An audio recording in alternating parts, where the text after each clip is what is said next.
Hello everybody, welcome back for another moment of Camps Chats on the Farm. As you see, beautiful day outside, so I was thinking to myself, now is the time, go out there and enjoy the weather, and let's give something else for everybody to think about. Today's topic is going to be the value of punting. So when you think about punting, obviously in the literal sense, we are talking about football, right? So why does a team punt? That's what you would ask yourself. Clearly, it is to give themselves some more time, to maybe put themselves in a better position to be successful. This happens, of course, early in the game a lot, and then some as it gets later in the game, and then ultimately in the fourth quarter, if you are the team that's behind, you do that less. So you do less punting later in the game.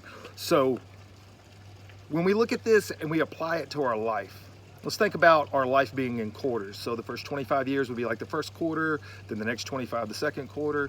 Clearly you see where I'm going with this. You have to see the value of the punt. The punt doesn't mean that the team gave up. The punt doesn't mean that the team didn't want to score or was not going after the goals. What it does is it puts them in a better position to be successful the next time. It gives them an opportunity to evaluate their game plan. And that's really how we have to kind of see our life, is in those quarters and the value of punting. This came to me this past week. We're at that point in the semester where a lot of our students have to make a very tough decision. And we're at the end where if your grades are not at a certain point, maybe they're just below passing or barely above passing, and we have several tests left, they have to make a tough choice because they're at the end of the semester where they can withdraw and still get a W. It's a very tough choice. It's a very tough choice because they've invested a lot of time. They've invested money, obviously. They have careers hanging in the balance. So it's a really hard thing to say, yeah, I want to punt. But sometimes it makes a lot of sense to punt. You get so caught up in your moment that you think that now is the only time I can be successful. Right now. So you end up going for it on 4th and long. And then that doesn't work out. And then you go on 4th and long again, then 4th and long again. The next thing you know, now you're way behind and you're in that 3rd and 4th quarter and you just never could catch back up. So sometimes it makes a lot of sense to go ahead and punt.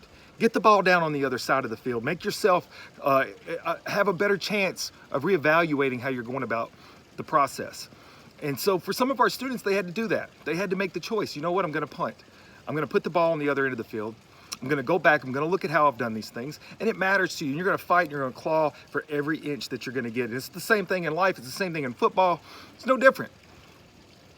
And I want to share a personal story. So this goes back to what I was saying. I have to be very literal. I have to be direct to people. And I want them to understand that this process of philosophy and thinking has come about over a long period of years. And usually it's also accompanied with a good bit of failure, right? The Ponderosa here that you see all about us, 8 acres, we purchased this land back 2008, 2009. And by purchase, of course, I mean the American way of purchase where you're financing and you're paying a monthly note, clearly. I had this dream that I wanted my kids to grow up on a farm. I wanted them to live out in the country. I wanted them to experience life different than the suburban area, right? So I wanted them to have a lot of space to run around. And when we got the land, I was very set on making that goal happen. I'm very oriented to drive, make it happen. And we sold our house. And at that time, the housing market was definitely a buyer's market. Sellers were losing. I lost a lot of money going into it, but I was cool. I was like, that's fine. This is a sacrifice because we're going to put ourselves in a position to live in the country. We had sold our house. We went to get a construction loan and the bank denied us. They denied us because we had too much debt, right? So it was a tough spot. And we were already out of our house living with our in-laws. And I love my in-laws, but there's a point where you're like, I can't stay here for the next 2 years while we figure this out.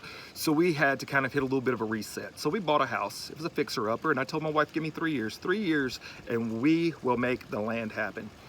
Well, 3 years comes and goes away, and she's like, hey, what's going on? So 3 years turns to 4.